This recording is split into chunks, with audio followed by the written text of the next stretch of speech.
ശബരിമല സ്വർണ്ണക്കൊള്ളയുമായി ബന്ധപ്പെട്ട് സന്നിധാനത്ത് നിന്ന് ശേഖരിച്ച പുതിയ സാമ്പിളുകൾ പരിശോധനയ്ക്കായി ജംഷഡ്പൂരിലേക്ക് അയക്കും. ജംഷഡ്പൂരിലെ CSIR ലാബിലായിരിക്കും പരിശോധന. നേരത്തെ BSSCയിൽ പരിശോധന നടത്തിയെങ്കിലും കൃത്യമായ ഫലം ലഭിച്ചിരുന്നില്ല. റിനു ശ്രീധർ തിരുവനന്തപുരത്ത് നിന്ന് വിവരങ്ങൾ നൽകാനായി ചേരുന്നുണ്ട്. റിനു, ഈ സൂചിപ്പിച്ചതുപോലെ BSSCയിൽ നേരത്തെ പരിശോധന നടത്തിയതാണ്, പക്ഷേ അപ്പോഴും കൃത്യമായൊരു ഫലം ലഭിച്ചിട്ടുണ്ടായിരുന്നില്ല. ഇപ്പോഴിതാ ജംഷഡ്പൂരിലേക്ക് അയക്കാനുള്ള ഒരു തീരുമാനത്തിലേക്ക് എത്തിയിരിക്കുന്നു. അപ്പോൾ ഈ പരിശോധനയൊക്കെ കഴിഞ്ഞ ഫലം എപ്പോഴായിരിക്കും ലഭിക്കുക?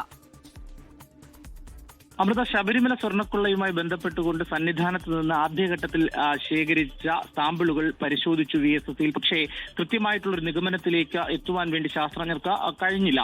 ഇത് വലിയ വിമർശനത്തിനിടയാക്കുകയും ചെയ്തു. കുറ്റപത്രം സമർപ്പിക്കുന്നതിൽ കാലതാമസം ഉണ്ടാക്കുന്ന ഒരു സാഹചര്യം ഉണ്ടാക്കി. തുടർന്നാണ് ഹൈക്കോടതി കഴിഞ്ഞ ദിവസം ഉത്തരവിട്ടത് പുതുതായി സാമ്പിളുകൾ ശേഖരിക്കാൻ.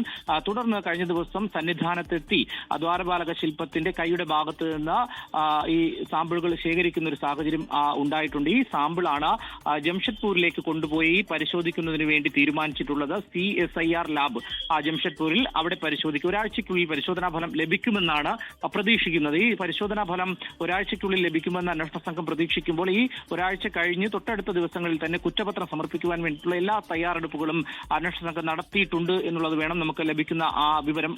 അങ്ങനെയാണ് കരുതുന്നത്.